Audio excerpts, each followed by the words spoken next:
calcáneo. En esa zona, particularmente ahí a través de la arteria maleolar, cuando el cuerpo está en gestación durante el 6º mes y medio, se rompe una membrana que está pegada al saco amniótico interiormente. Esa membrana sirve de neurocomunicación, ha servido desde el momento en que la vitelina vasculariza.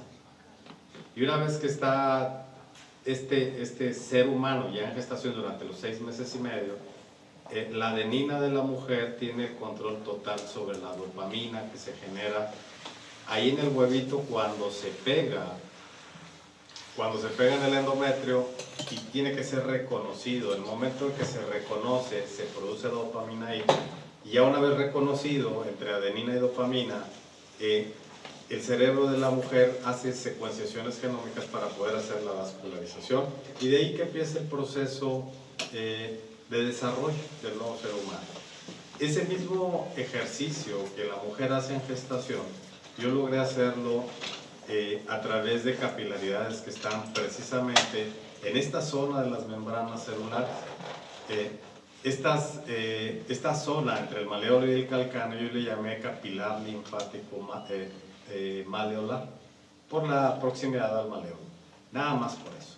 Entonces, por capilares linfáticos constantemente están fluyendo sustancias. Una de ellas, dos de ellas, son 24, dos de ellas, una es adenina y la otra es dopamina. Y entonces, así como está en los pies, en nuestras manos, se alcanza a ver, no sé si a esa distancia, se alcanza a ver unas capilaridades aquí en la piel, que estas yo no las tenía. En la medida en que fui desarrollando la terapia, las dos manos es igual, aquí está la otra. En la medida que fui desarrollando la terapia, estas capilaridades se fueron abriendo, y esas capilaridades están relacionadas a la arteria radial y la arteria ular. Ahí se construyen después de un proceso que yo diseñé como sintonización para que cualquier persona pueda ejecutar la terapia. Hoy de momento yo soy el único, puesto que soy el único en el mundo que tiene este nivel de información y el nivel energético. Entonces, el paso inicial es sintonizar a la persona. En el caso mío, pues yo tengo años trabajando con esto, y tomar precisamente en esas capilaridades del maleolo las capilaridades que se forman acá, que yo le llamé palmares. Entonces se une como aquella película de ficción de Avatar, en la que el mechón se une a la bestia. Nosotros unimos capilaridades, y al momento de unir nuestras manos en los pies del paciente se genera calor, y ese calor genera un sudor, como un exudado, y ese líquido que se exuda es una de las aguas principales que tiene nuestro cuerpo. La doctora Esther del Río establecía el agua cristal coloidal con una estructura de H2O37. Verdaderamente existe cuando hay una enfermedad en una persona, pero cuando hay salud en una persona, esa agua cristal coloidal debería de ser pura, yo le llamé verdadera, y la estructura es muy semejante. La forma en que se construye esa estructura pues es bioquímica, tiene la incidencia de biofotones, tiene la incidencia de nanopartículas, y todas ellas, principalmente las nanopartículas, son capaces de migrar en un medio en el que hay magnetismo, hay calor y hay agua cristal verdadera. Eso se logra cuando colocamos nuestras manos en los talones. Una vez que se genera este campo magnético inducido, porque esto es un campo magnético inducido, yo diseñé la secuenciación particular para poder hacer la neurocomunicación entre la adenina que circula por mi linfa y la dopamina que circula por la linfa de Luis. De tal manera que ocurre exactamente lo mismo cuando está la mujer en gestación. En pocas palabras y trivialmente, somos la mamá del paciente. Mientras él esté ahí y lo tengamos tomado de los pies, en ese momento vamos a estar viendo, entre comillas, a nivel bioquímico, todo lo que ocurre a través del sistema linfático. Esto se logra por, ya dije, inducción magnética, y en la secuenciación, sustancias que están en el mediastino, en el espacio mediastinal, el cerebro las conduce por las mismas capilaridades linfáticas hasta la región de la arteria maleolar. Ahí se exuda, y donde se exuda, en los capilares maleolares, se logra hacer la, entre comillas, interconexión magnética, logrando entonces la neurocomunicación. Ahí es el punto de contacto, en pocas palabras. Una vez que esto ya está interconectado, lo que ocurre es percibir, si toda la vida nos han dicho que el cuerpo es energía, ¿cómo percibir la energía si vemos el cuerpo y no vemos? No tenemos esa habilidad de ver energía. Algunas personas dicen que ven el aura, algo que está alrededor de su cuerpo, pero no se sabe qué es en realidad. Se han tomado fotografías, etcétera, y no se sabe qué es. Lo que por biocuántica sabemos que esto es energía en movimiento. Y esto, energía en movimiento, es mecánica cuántica. Y esa mecánica cuántica no es más que el calor que el cuerpo tiene a través de los líquidos corporales entre las células, llamado el líquido extracelular. Todo esto lo podemos percibir simplemente al colocar nuestras manos. Yo ahorita pareciera que estoy moviendo los pies con mis manos, pero realmente estoy integrado a la energía que él tiene, y que esa energía yo la puedo llegar a percibir. ¿Por qué razón? Exactamente igual que cuando mamá no tenía control de lo que estaba dentro de su seno materno, no lo estaba agarrando, pero sí había una bioquímica muy especializada, única, que permitía conocer el estado general, no solo a nivel celular, sino a nivel atómico, y no solo a nivel átomo, sino dentro de ese átomo de 34 elementos químicos con los que está, entre comillas, construido el cuerpo humano. Entonces, ya una vez integrado a la energía, el protocolo dice para el desarrollo de la terapia sintonizarse, y sintonizarse significa ejecutar un protocolo de 35 pasos que revisa prácticamente todo. Primero empieza con la bioquímica, que está manifestada a través de cromosomas, y después verifica lo que ocurre en cada una de las partes anatómicas a través de las 8.548 partes de que consta el cuerpo. ¿Qué es lo que ocurre después? Una vez que ya estamos integrados a la energía, simplemente la sintonización es, en el diseño que hice del protocolo, mencionar simplemente el nombre para que aquello complejo no fuera a ser lo complejo, sino lo fuera a ser sencillo. Si yo menciono mi nombre, lo que ocurre es que hay un acortamiento del hemicuerpo y se acorta enormemente. Cuando yo digo mi nombre, Javier, yo lo puedo soltar ahí, y al momento de volverlo a tomar está totalmente balanceado, al menos a nivel de los calcáneos, pero no en las puntas de los pies. Entonces algo ocurre en este cuerpo a nivel energético, y esa energía fue alterada por la toxina que representa la acción de microorganismos en el cuerpo de Luis, que no sabemos dónde están, pero que los podemos ubicar anatómicamente. Entonces, si yo suelto al paciente y lo vuelvo a tomar de los pies, vuelvo a ver los pies otra vez totalmente alineados, pero cuando me integro la energía, inmediatamente que me integro la energía ya no está alineado. Entonces, esa integración me permite a mí ver las condiciones en las que Luis está. A todos los niveles yo puedo agarrar ese examen de sangre y estar evaluando cada uno de los índices que vienen por ahí, y verificar si esos índices están en los mismos niveles que dice el papel a como dice en tiempo real el paciente. Y entonces, sintonizo al paciente significa primero sintonizarme yo para poder hacer una terapia para mí, Javier, y luego sintonizo al paciente, Luis, se acorta y algo está ocurriendo. Ese algo yo lo voy a estudiar después. ¿Qué ocurre en este proceso en el que se acorta el hemicuerpo? Está acortado el hemicuerpo del lado izquierdo en él, y se mueve y se acorta y se empareja y se acorta y se empareja. Algo está ocurriendo. Lo que está ocurriendo es el desarrollo del protocolo. Los pasos del protocolo analizan, dijimos, la bioquímica, yo le puse la antimateria, y la el estado general del cuerpo, la materia, lo que ocurre en este cuerpo. Una terapia como esta siempre se analiza aquí, en este momento, ahora. Nunca vamos y como en Reiki que van y buscan en ancestros y no sé qué tantas cosas.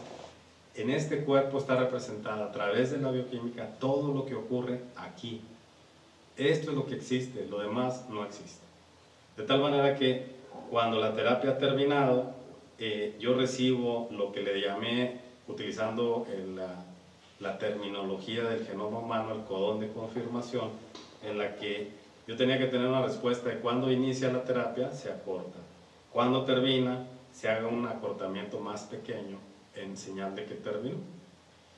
Luego, la terapia ya terminó, necesito colocar imanes. Esos son los imanes que utilizamos, los vamos a poner por favor.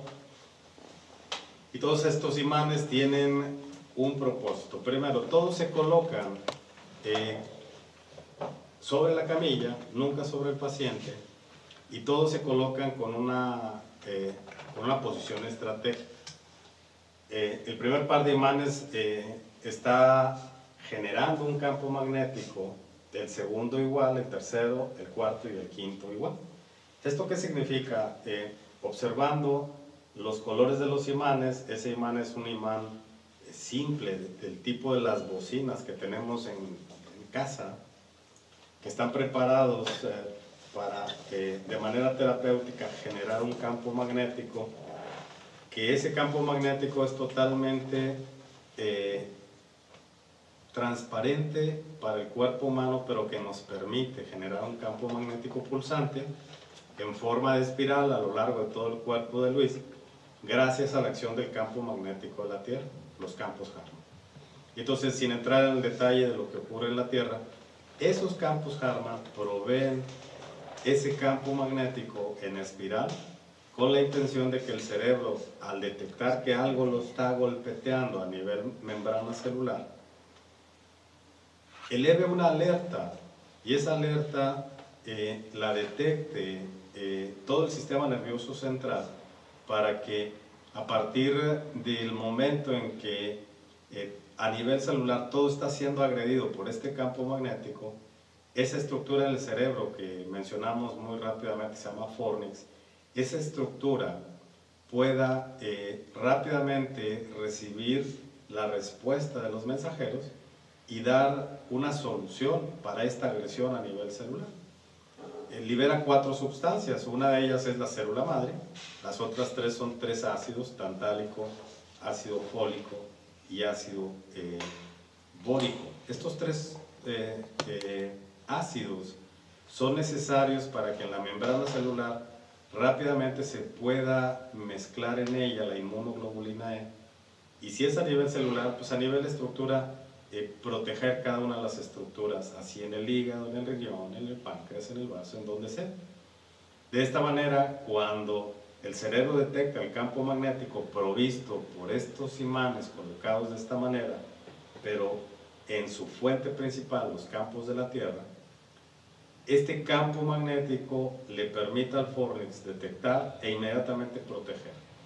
Lo más importante que libera después de la terapia es célula madre. La célula madre, sabemos, está ahí colocada, esperando a ser liberada en la arteria onfalomesentérica.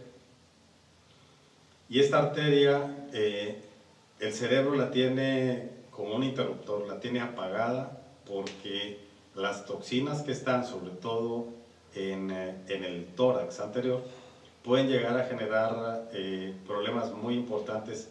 Si se libera la célula madre contaminada, puede llegar a contaminar cualquier estructura. Así, por ejemplo, en cáncer puede haber un cáncer primario y puede haber una metástasis. Esa es la razón.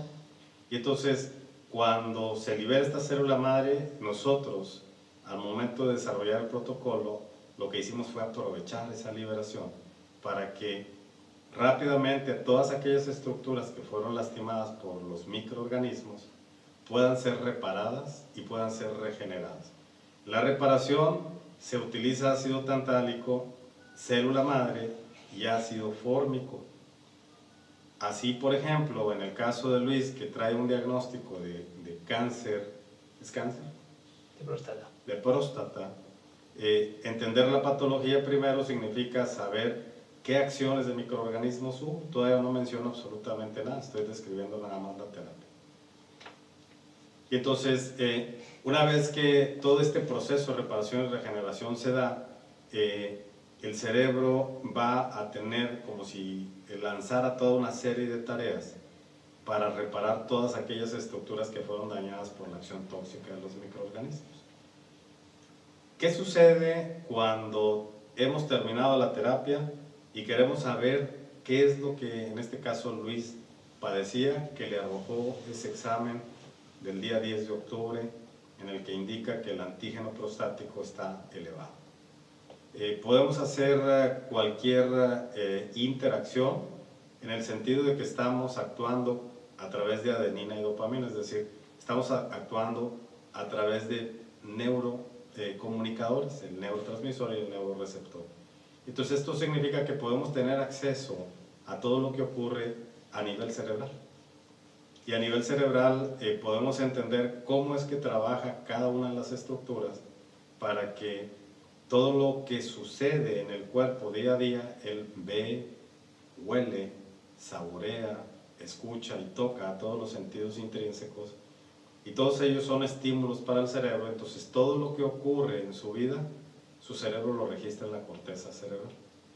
Y ahí registrado, el mismo Fornix puede estar subiendo y bajando información, y si hay la acción tóxica de microorganismos, el mismo cerebro también tiene información de ellos, pero los mensajeros los desconecta. Luego se dice que los mensajeros se cansan y que ya no va la señal de abajo hacia arriba, etcétera, etcétera. La realidad es que el Fornix, con el afán de seguir manteniendo la homeostasis, lo desconecta, y al desconectar, lo que ocurra abajo ya no le va a causar ningún problema directo arriba, pero puede ser a través de los mismos líquidos corporales. Y entonces, ¿cómo es que el ser humano puede llegar a enfermarse? Que fue la primera pregunta que yo tuve. Pues con lo que ingresa por la boca en el 92% de las veces, el sistema digestivo. Mensajeros en la lengua, las papilas caliciformes, le dan información al cerebro de lo que acaba de entrar en el alimento, líquido, sólido, lo que sea.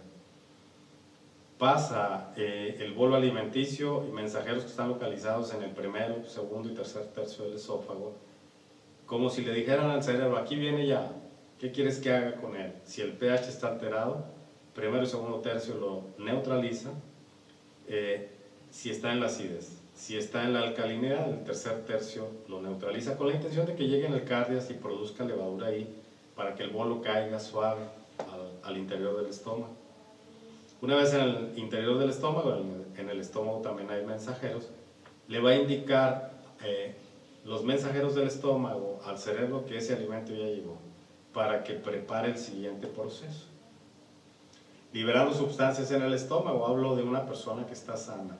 Libera linfa, ahí se produce la linfa, y libera lecitina, ahí se produce la lecitina. Estas dos sustancias van a ayudar en función del alimento que haya ingresado a que se formen sustancias en el duodeno que por mitosis puede tener relación directa con la visión. En el duodeno se van a producir aquellos fenómenos, son indicadores tumorales que utilizan los oncólogos pediatras para verificar el estado general de catecolaminas, ácido monovanílico y ácido vanilmandélico. Nuestro hijo tuvo cáncer, entonces estos exámenes, yo le pregunté al oncólogo para qué los utilizaba y dijo, pues es un indicador que me dice que hay algún tumor, pero no me dice dónde está. Revisando el cuerpo, si en el niño se utilizan, yo me preguntaba por qué en el adulto no, y bueno, llegué a la conclusión de que es tanta la complejidad que ya no los utilizan, más que para problemas quizás de ganglio neuroblastomas. Bueno, pues estos los incorporo y verifico que en todo momento, cuando hay alguna tumoración verdadera, esos tres niveles se van hacia arriba. Y cuando se van hacia arriba en ese examen, podemos ver el primer, ¿me dices el valor del primer índice, por favor? Podemos ver el primer índice, ese de arriba, eritrocitos. ¿En qué valor está? 4.42. Cuando hay tumoraciones verdaderas, ese valor de eritrocito va hacia abajo y está muy por debajo de 4.01. Entonces, si ese está en 4.42 en el mes de octubre, quiere decir que llevaba esa tendencia. Habría que revisar el estudio previo y verificar, ahí viene el 6 de junio, para ver en qué valor está. Ese valor es alterado por los tres índices: catecolaminas, ácido vanílico, ácido vanilmandélico. Esos tres se utilizan, ¿en qué valor están? 4.43. O sea, iba a la baja, de 4.43 a 4.42. Quiere decir que el diagnóstico tentativamente es correcto, pero hay que verificar otros índices. Hay que verificar el nivel de hemoglobina, el nivel de plaquetas, el nivel de leucos, el nivel de eosinófilos y finalmente el volumen corpuscular medio. Entonces, todos esos valores van a indicar si verdaderamente tenía ese problema o no lo tenía y quién lo causó, que eso es lo más importante. Continúo con el desarrollo. Baja el alimento por duodeno, llega al intestino delgado, se libera la linfa ahí, se producen varias sustancias, la más importante es el glucagón, que le va a permitir poder reabsorber a través de las vellosidades intestinales ese nutriente, pero si va con toxinas, pues es obvio que va a reabsorber también tóxicos en dirección de la porta, y de la porta esperando información que le venga del vaso, del páncreas y del mismo estómago, para si el pH ahí en la porta está alterado, antes de que ingrese al hígado, vaya neutro. Nunca se logra. Se altera en el hígado, se producen sustancias en el hígado, la más importante es la 5-alfa reductasa, y entonces si esa enzima está mal, todos los procesos que van a estar asociados con ella, músculos, ligamentos, unión de ligamentos con hueso, algunas glándulas como el caso del mismo hígado, como el caso de la tiroides, algunas glándulas van a entrar en disfunción. Y una vez que entran en disfunción, bueno, pues el siguiente proceso del intestino al hígado es del hígado hacia el corazón para poder hacer el intercambio de todos esos gases que son tóxicos al momento de respirar, que se oxigene el cuerpo con la intención de primero nutrir a la cabeza, llegar al corazón y después nutrir a todo el cuerpo. Bien, entonces nuestro protocolo, revisando toda esta estructura, se escucharía de esta manera, de manera integral: virus incisional estructural, virus, ancestros, cromosoma 1, cromosoma 20, virus incisional estructural, virus, bacteria, necrosis, hongo, parásito, serotonina, melatonina, hormonas, campos Harman, infiltrados, exudados, lacerados, abscesos, quistes, neoplasia, displasia, catecolamina, ácido homovanílico, ácido vanilmandélico, células madre, células padre, células cancerígenas, núcleos basales, alteración cromosómica, distorsión cromosómica, implantación de células madre, células transitorias, núcleos neuronales, mitosis. Ese es el protocolo. Todo aquello complejo de las 8.500 y tantas partes, resumirlo en estas 35 pasos de un protocolo, y cada uno de los pasos tiene un algoritmo, es decir, una fórmula bioquímica. Cuando yo digo virus incisional estructural, significa que en el cuerpo se hace una reacción bioquímica. Esa reacción bioquímica nace en el espacio mediastinal y se reabsorbe por educción hacia la glándula timo. Y en el timo va a producir evidentemente los linfocitos T. También produce una inmunoglobulina, que esta inmunoglobulina ciertamente está identificada en la medicina, pero no que ahí se produce, la inmunoglobulina A. Y esta sustancia, cuando encuentra alguna patología en aquellas glándulas, como el caso de la parótida, el caso de la tiroides y el caso de la próstata, esa inmunoglobulina le va a permitir tener flexibilidad y tener protección a la glándula misma. ¿Okay? Bien, pues entonces estas sustancias que en el cuerpo se dan podría estar mencionando la gran cantidad de sustancias en función de todas las reacciones bioquímicas. A los alumnos no les doy nada de esto, porque si se los doy se desquicia. Lo único que les doy de primera instancia es saber cómo se produce la energía. Se produce en mis manos y en los pies. ¿Cómo se transporta la energía? Se transporta por linfa. ¿Cómo se ejecuta el protocolo? Con 5 pasos en antimateria para revisar bioquímica y con 30 pasos en materia para revisar el estado general del cuerpo. Y finalmente, ya que entienden todo este proceso, los llevo al siguiente nivel para, en el siguiente módulo, son 4, en el siguiente módulo les enseño cómo verdaderamente funciona el ciclo de Krebs, el ciclo circadiano y el ciclo hormonal. No desde el punto de vista de la medicina, porque no enseñamos medicina, no tenemos esa autorización para hacerlo. Enseñamos biocuántica. Lo que sí sabemos es que con este ciclo, o con estos ciclos, la persona responde rápidamente a un tratamiento, de la forma en que lo enseñamos. A ese nivel de conocimiento se tiene que elevar el nivel energético también para que tenga la misma proporción de energía. En el tercer módulo les enseño cómo funciona el cerebro en su totalidad, cómo interactúan, cómo se hace el mapa de qué estructura en cada parte del cerebro, quién controla qué sustancias se derivan. Y finalmente en el módulo 4 les mostramos cómo es que las hormonas como neurocomunicadores son capaces de llevar y traer sustancias. Cómo el cerebro, en este caso de Luis, está monitoreando constantemente el área de la próstata y cómo es posible que haya dejado de controlar y manifieste en los estudios con un antígeno prostático muy elevado. Un antígeno prostático elevado significa 3 posibles patologías. La principal es del tubo digestivo en el segundo y tercer tramo del íleo. Cuando se exudan las toxinas de los microorganismos, al exudar simplemente por la acción de gravedad, hace el resto. Primero contamina vejiga, después vesícula, puede contaminar el piso pélvico o puede contaminar hasta las piernas. He encontrado toxinas hasta los tobillos en el área del astral. Entonces, complejo es muy complejo. La medicina sabe perfectamente la complejidad del cuerpo humano. No enseñamos lo complejo, enseñamos lo sencillo. Y al enseñar lo sencillo, constatamos con los exámenes complejos para ver el antes y el después de la terapia. Entonces, en este momento voy a hacer la terapia en Luis. Una terapia se tarda en el caso mío, de 5 a 10 segundos, 20 segundos.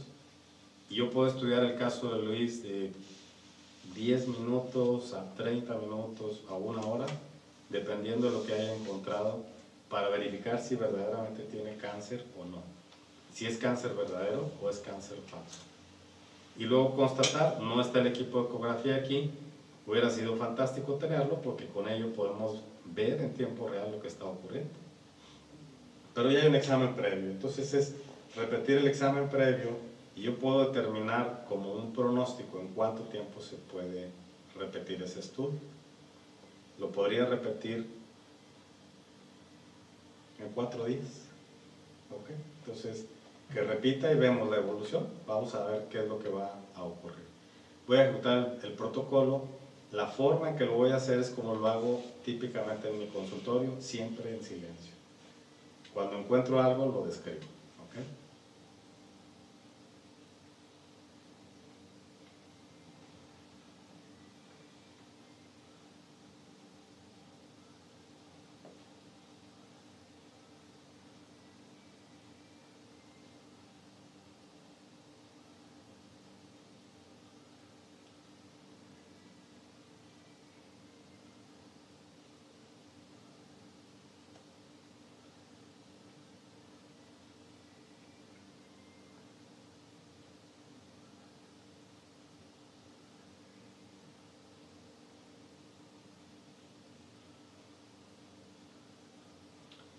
Eh, 4 focos metabólicos. Uno de ellos estaba en el colon descendente, por la parte interior. Ese es el primero. Ahí había una alta concentración de catecolaminas. ¿Okay? Los otros tres estaban, uno en la próstata, por eso es verdadero, uno en la próstata, y los otros dos eran 4 en total. Los otros dos estaban sobre la parte superior de la vejiga. ¿Okay? Ahí es donde estaba toda la acción metabólica. Alta concentración de catecolaminas inflama más todavía la próstata, y el resultado es aquella inmunoglobulina que mencioné se contamina, y al contaminar ya no la protege, y entonces empieza por ósmosis a meterse la toxina al interior y deriva en la patología que ya tiene diagnosticada. ¿Okay?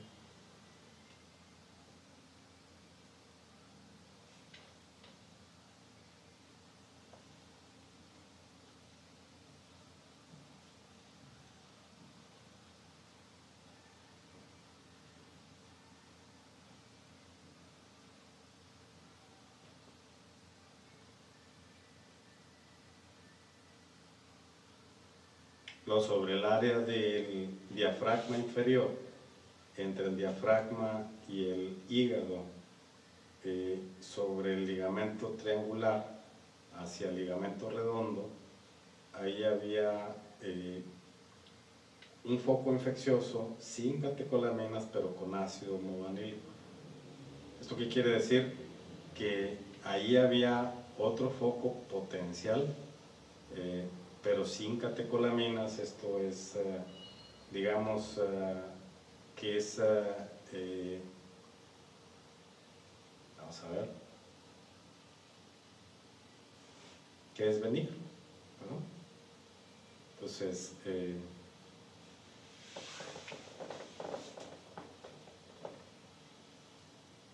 y 4 focos más linfáticos, uno en el vaso, otro en el riñón izquierdo y 2 más en el riñón derecho. Entonces es evidente que trae problemas no únicamente de próstata. Luis, ¿usted va a orinar frecuente en la noche? Sí, esta noche 3 veces. 3 veces. ¿Y durante el día cuántas veces va? El día, pues cada hora y media o así, cada hora. Cuando orina, ¿hay ardor? No. No hay ardor. ¿El color de la orina es más bien claro? Sí. Muy bien.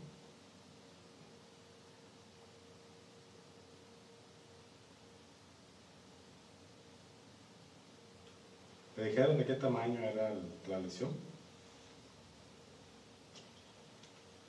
¿Le dijeron de qué tamaño era la lesión ahí en la próstata? 1,8 o algo así. 1,8. Sí, o 9, o algo. Sí, Ok. más o menos. Todo esto se puede validar si verdaderamente está, y como va, los eritrocitos van a la baja, significa que la masa puede crecer. ¿Okay? Entonces, si yo me ubico en el inicio de la terapia, ¿qué valor tenía? Al secuenciar, si son centímetros, evidentemente responde que sí. 1,8 es lo que veían con el aparato, pero la realidad era mayor. ¿Okay? 3,1. Pero tenía, digamos que, una forma caprichosa, amorfo totalmente, ¿no? La parte más gruesa es la que vieron con el equipo y es la que reportaron. Pero nunca se ve hasta que no se opera. ¿Okay? O sea, tratamiento, ya sea quimio o radio. ¿Okay? Durante la terapia podemos, como ya terminó la terapia, podemos saber lo que está haciendo el cerebro, y si lo que está haciendo el cerebro es reducir esa masa, podemos saber cómo la reduce. No me voy a meter ahí porque si no me voy a tardar media hora en describirlo, pero esa masa de ese número que mencioné, ahorita tiene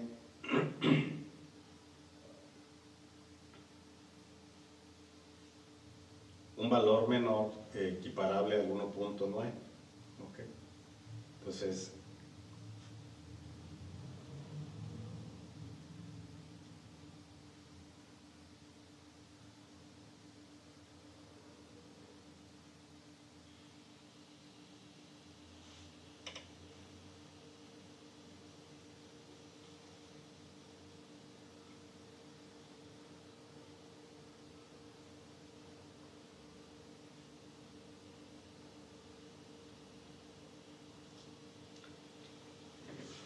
Esto significa que al término de la terapia, nuestro cerebro va a tener características distintas, puesto que al momento de encontrar en el protocolo las cosas que estaban generando la patología, había prácticamente de todo, virus, bacterias, hongos, parásitos, en simbiosis estaban ahí en la próstata, únicamente en la próstata. En los otros puntos metabólicos eran finalmente como el tan mencionado en ocasiones ganglio centinela, son simplemente las pequeñas derivaciones o metástasis que puede haber. Eran muy pequeñitos, de punto 4 y de punto 7, 6. En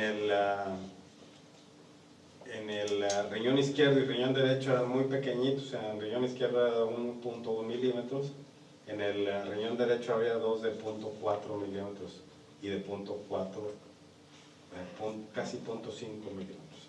Son puntos muy pequeños, pero no tienen por qué estar ahí. Okay. Luego, si dentro de la terapia sabemos lo que está ocurriendo y todo lo que ocurre en nuestro cerebro, el cerebro mismo es capaz de guardar toda esa información de lo que dijimos, nuestros sentidos, tocar, oler, comer, ver y escuchar. ¿Cómo es que se enfermó? Porque finalmente eso es lo más importante. ¿Cómo es que se enfermó el cuerpo a llegar a estos valores bioquímicos y con un diagnóstico ya muy importante? Don Luis no quiere irse a los tratamientos que le ofrecen, ¿verdad? Es lo que tengo entendido. El lunes tengo que ir a Tarrasa, no sé. ¿El lunes? Sí. Bien, pues ya quiero hacer una entrevista para hacerme radioterapia esa. Ya le van a empezar a dar el protocolo. Sí, no sé. Bien, bueno. ¿Qué es lo que...? Él le quería pedir opinión.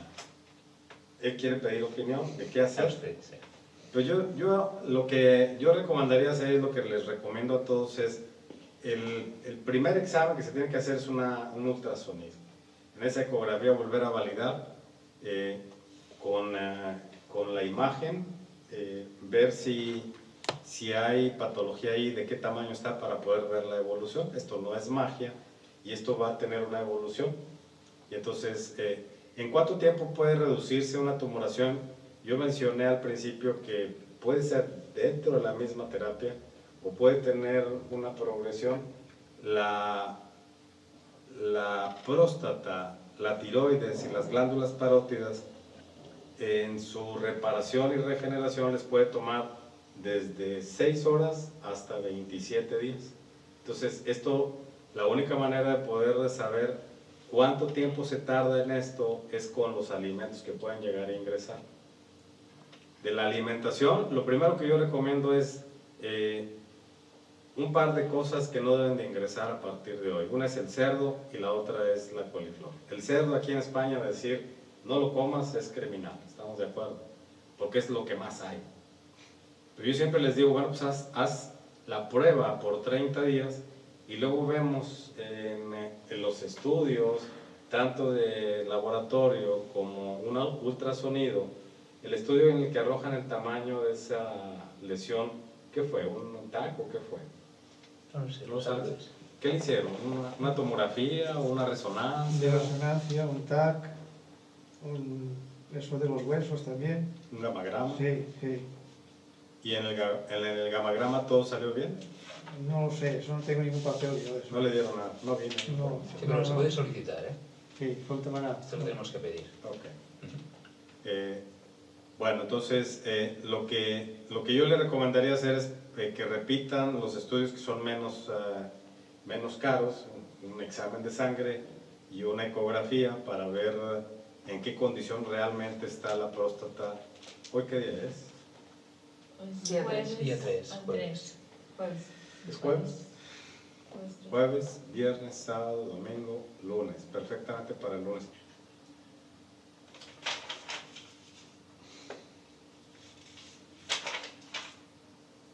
Hay varios índices que están...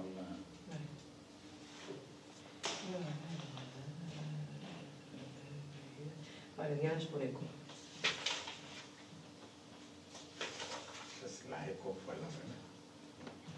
Le hicieron las biopsias guiadas por ecografía. Se fue, pero No, esto es todo con los consentimientos de, Sí. para hacer, y vuelve a llevar el mando, y lleva el micro. es como que el antes y Y el esto es la después. eco. Ahí está. Aquí tienes la eco, sí. Bueno, pues ya está ese diagnóstico previo. Yo creo que con ese se puede hacer el comparativo. ¿Arroja ahí tamaños? Sí. Sí. Que es una transrectal. No, ellos te meten O volumen, haces por volumen. volumen de 20 gramos. Bien. Pero no vesico prostática. O sea, no me da más minutos.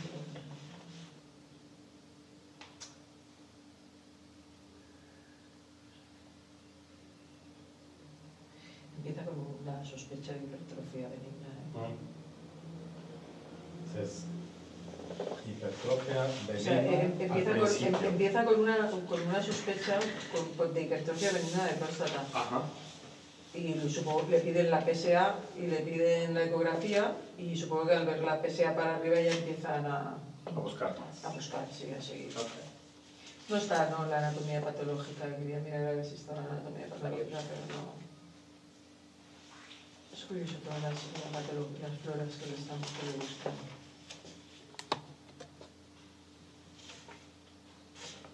Con inmunoanálisis, pero no hay nada.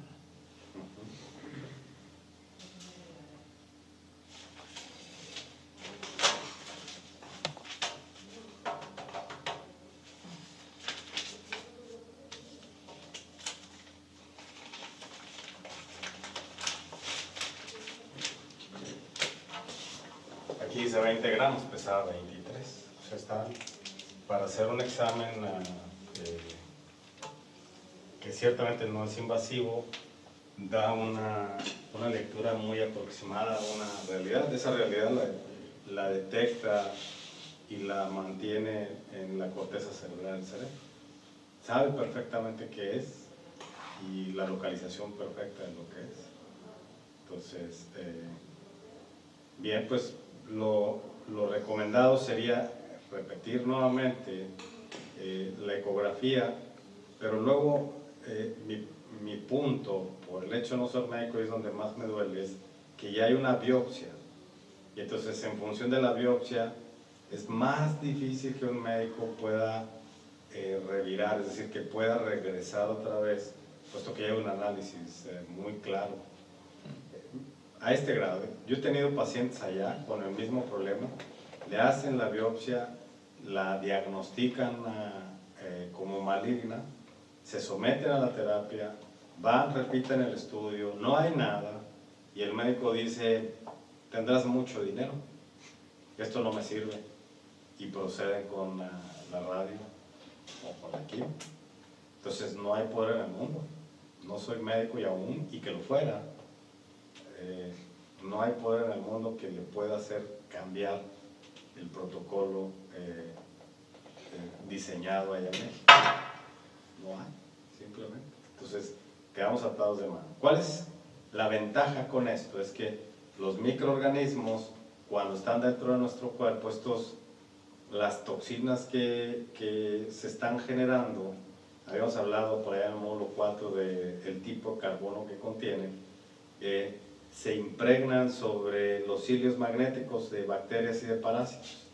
Y entonces estos se pueden desplazar rápidamente en cualquier parte del cuerpo, precisamente por esa contaminación que provee el carbono 14. La terapia como tal, al momento de quitar los microorganismos, hace el intercambio, esto ocurre ahí en el septo, de carbono 14, de sangre que viene toxificada, carbono 40 que viene, entre comillas la pongo, pura, al momento de hacer la respiración, y los intercambios que se dan ahí en los alvéolos pulmonares. Ese intercambio que se da de carbono 14 a 40 le permite que todas las estructuras ahora reciban este carbono, y ese carbono no es sensible ni a la radio ni a la quimio. Entonces hemos tenido pacientes que ¿quiere ir al baño? No. ¿No? Hemos tenido pacientes que los sometemos a la terapia y se van e inician el protocolo con quimio y regresan conmigo, ya no tienen nada de pelo, regresan conmigo después de la primera terapia y les empieza a crecer el cabello. Y el color de su piel ya no es el color pálido que se van hasta un color bastante impactante. Y entonces toleran mucho mejor la quimioterapia. ¿Por qué razón? Porque ese carbono, el 14, es muy sensible a los oncofármacos, es muy sensible a los radioisótopos, mientras que el carbono 40 no.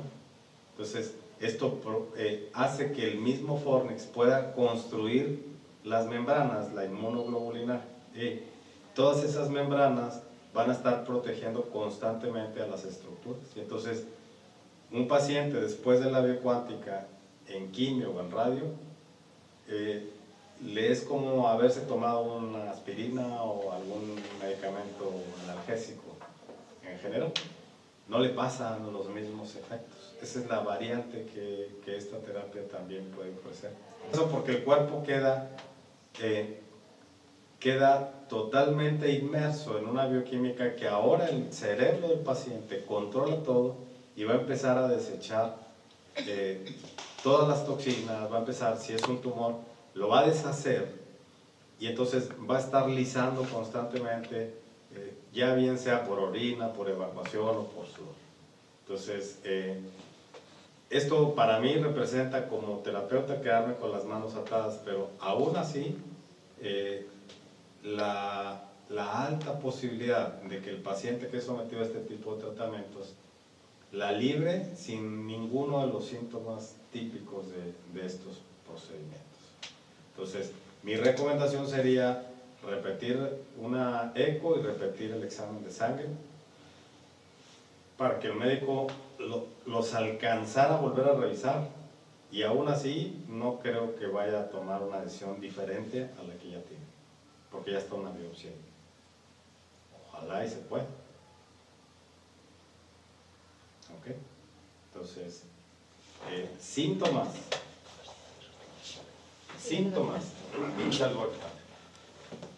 Si ahorita hay micción constantemente, lo esperado es que después de la terapia esto baje y sea regulado totalmente en función de los líquidos que son. Y entonces,